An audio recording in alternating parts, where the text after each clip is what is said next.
Hello, hello, hello, everyone. We have made it to Friday. We've made it to the new time at Friday. So hopefully you all have made it to the new time as well. Man, it's Friday and it is the weekend. Well, it's almost the weekend, which means we're going into, I'd say a holiday weekend. But when I say holiday weekend, it makes me think like it's Christmas. So I don't want to say holiday weekend. We're going into 4th of July. So I'm super, super excited about that. 4th of July has always been a really, really big holiday in our family. I was born in Idaho. I've lived, anyone that's followed this much, as I've lived a lot of places.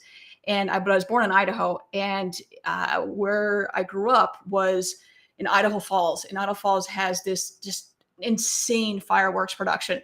In fact, like the claim to fame is it's the biggest fireworks production west of the Mississippi. So anywhere I go, I'm like, okay, does it compare to that one? Does it not compare to that one? Like, it's incredible. So living in Chicago now, like that's good. It's good fireworks production, but it's not quite as good as Melaleuca's fireworks production. So shout out to Idaho Falls.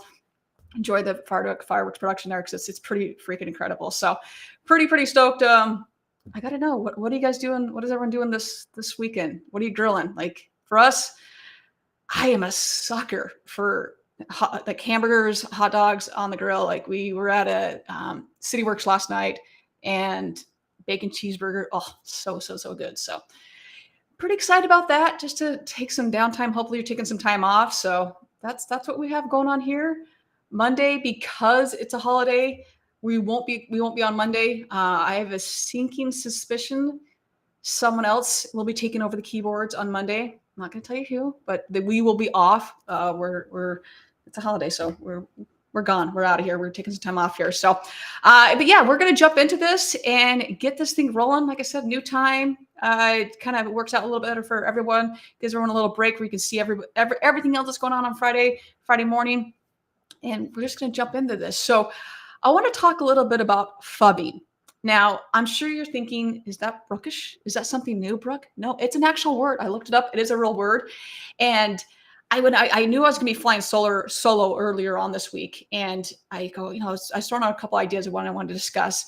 And when I was looking at different things and this word came up, I go, oh, I really want to talk about this. It's kind of something that's near and dear to my heart. And I'll get into what this word actually means in a little bit. So I'm curious in the comments, let me know if you know what this word is before I get into what it actually means.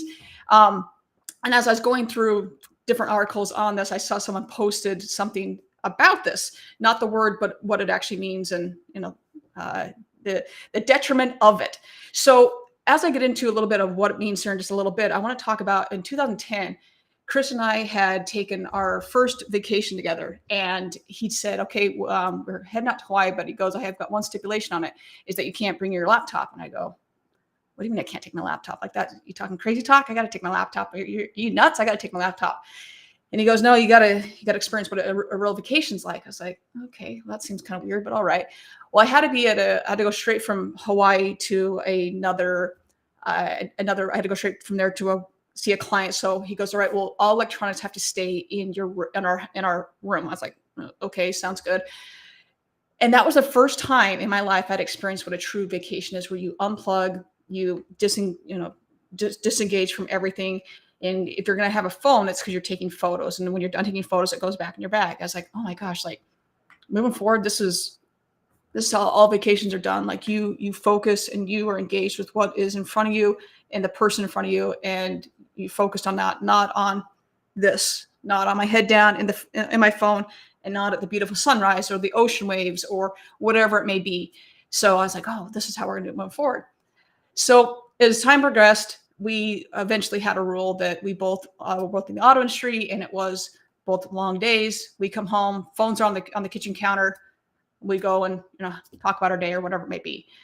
So flash forward to a couple months ago, we had purchased a shop vac thing from Home Depot, and there was missing like a little item. So I called beforehand and said, hey, they're like, yeah, just come in the store. Okay, no problem. So we come into the store, and they gave me the runaround. Chris was in the car, and I'd been in there at least 20 minutes and still all they had to do was swap out something. That's all they had to do.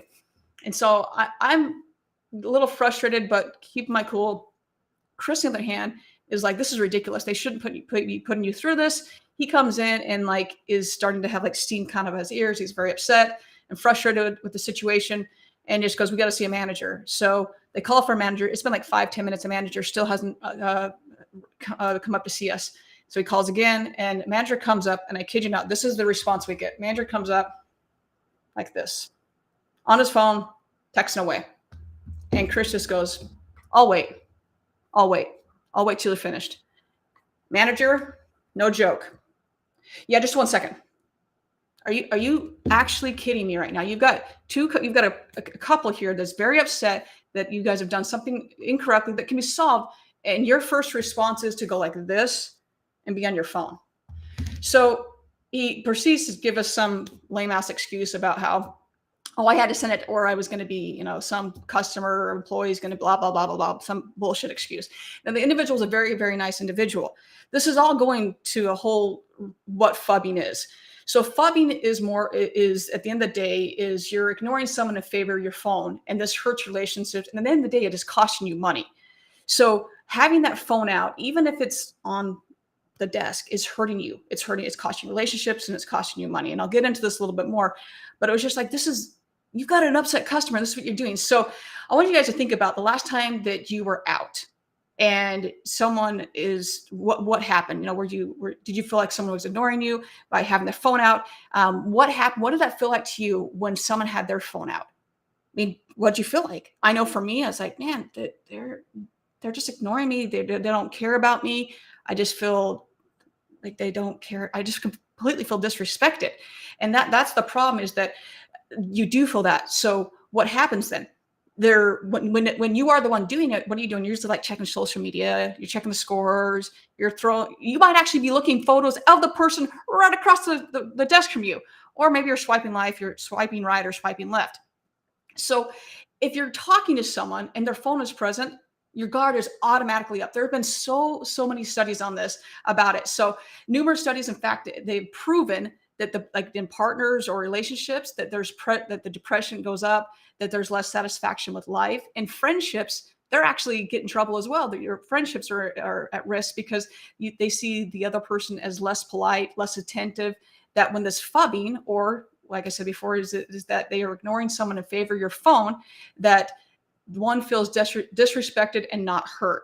So going back to all this, whether it's in a social setting or going back to whether it's in a meeting, whether you've got a customer or client in front of you, any of this, when this happens, it is costing you relationships, it's costing you money. Because let's think about this for 2 seconds. When someone feels disrespected and not heard, what's going to happen? Well, we're going to get into that and how this is costing you money. So a lot of people say, well, I just leave my phone on the table, so it's not going to be an issue. That's where you're wrong. That's like me saying, I'm not going to buy another pair of Jordans, but I'm just going to buy one pair a week. Yeah, that does a lot of good, doesn't it? No, it's the same exact thing. So the last dinner you attended, if the phone is on the table, where's your attention now?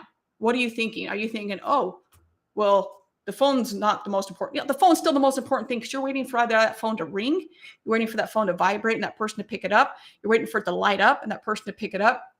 In fact, they've done all these studies to prove this as well. Simply having your phone present during a conversation interferes with the ability for humans to connect, experience true empathy, and it's at the core of any friendship. Actually, we actually feel more empathy when those little tiny devices are tucked away. Like, it's crazy. So when you start to think about it, in the last one, once again, you're out either in a social setting or if you're at a business, whatever, and someone has that phone, you've actually been phubbed yourself. What's the first thing we want to do? We want to go pick up the phone and we want to start looking ourselves. And why do we want to do that? The reason we want to do that is because we want to feel connected. We want to feel included. And that's the crazy part, is that we usually turn to social media for that. And with social media, unfortunately, is that social media actually makes us feel more alone. So going back into a business portion of it, let's say that I'm a sales consultant or I'm a manager, I'm leading a meeting and I'm using my phone and I'm phubbing someone else there. And I do that. The person that's across from me or in the same setting as me, what happens then is that they start looking on their phone, right? So that could be they're looking at a competitor. That means that maybe they're leaving us a bad review. That could be they're telling all their friends, hey, they don't really care about us. There's all these negative things that happen. There've actually been studies where they have two, complete strangers, and they come up, and one's got just a phone on the table, and another set of group that has the notebook. The people that had the notebook, all positive. Hey, I felt empathy for this person. I can be friends with this person. It's all good things. The other one over here, where it's the phone, complete opposite. Ah, man, they just weren't really paying attention to me. Nothing good. I mean, nothing positive about that.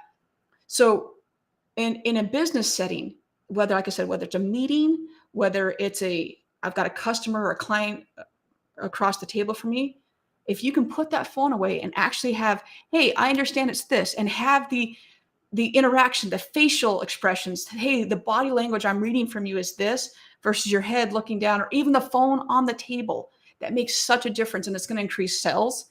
It's going to increase your connection with that person. It's going to make the other person feel like they're valued. There's all these different things that's going to automatically make your chances of closing that deal higher.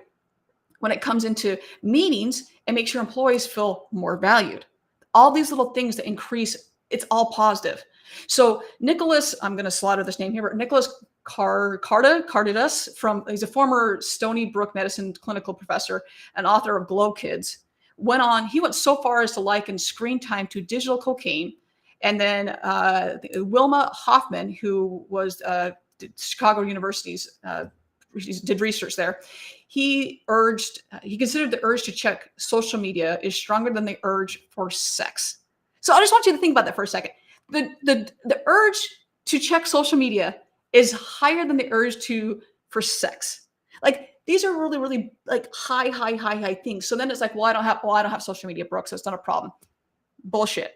Because then you got internet. Well, internet, they've checked like the brain waves and how the brain forms, and it's similar to that of like brain formations and waves for, I think it was heroin or cocaine. Very, very similar there. So all of these things of how we interact and how we are interacting with people is so, so key, and our social cues to them. So put the phone down when you're talking to someone. Put it down. So the greatest needs for the human body and human is food, shelter, and positive social connections with people.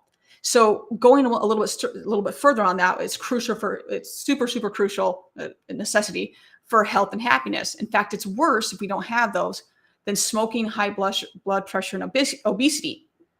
So all of this now, am I saying that phones are the only thing that contribute that? No, phones are a great, great, great tool. I'm just saying, when you're trying to have a meaningful conversation with someone, whether that's in your personal life, in your business life, whatever it might be, put the phone down. Because having it on and tuck it away, like, I am very, very, very big on this. Like, you'll see, does it happen where I have my phone? Like, yes, it does. Rarely, and when I'm at a dinner or in a meeting, my phone is put away, because it automatically sends the signal that my phone is way more important than you. And this will help you close more deals. It's going to help you have that connection with other people.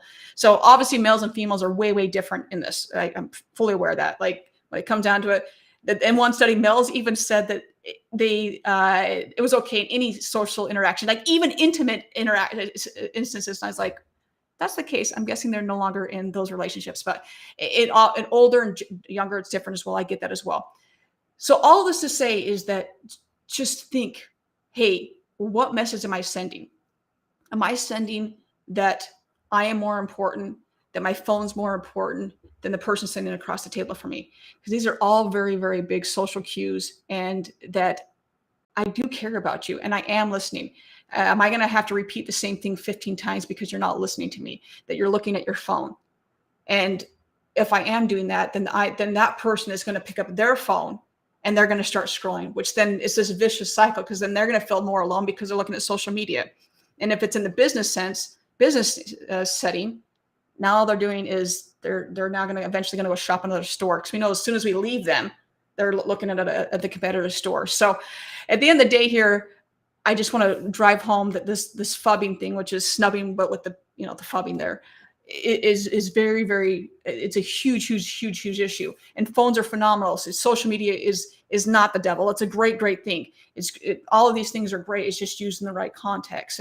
And don't forget how incredibly important it is to have the attention and read those social cues and to read the body language of someone. You can only do that if you're looking at them, and that is put away. So everyone, I hope that you have a wonderful rest of your day. You have a great weekend. and you have a good holiday, man. It's 4th of July. It's you have some good grub, good grilling, and like I said, we won't be here on Monday, but we'll be coming back on Friday.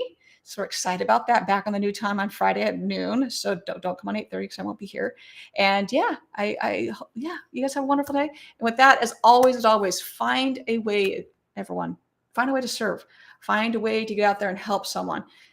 This world right now is more, it seems to be getting more and more in turmoil every day I wake up, and just find a way to go out and help someone and serve someone in need. Like I said, and sometimes that's just a smile. That can be enough. So everyone have a wonderful rest of your day and have a great weekend, and we'll see you all next week. Thank you.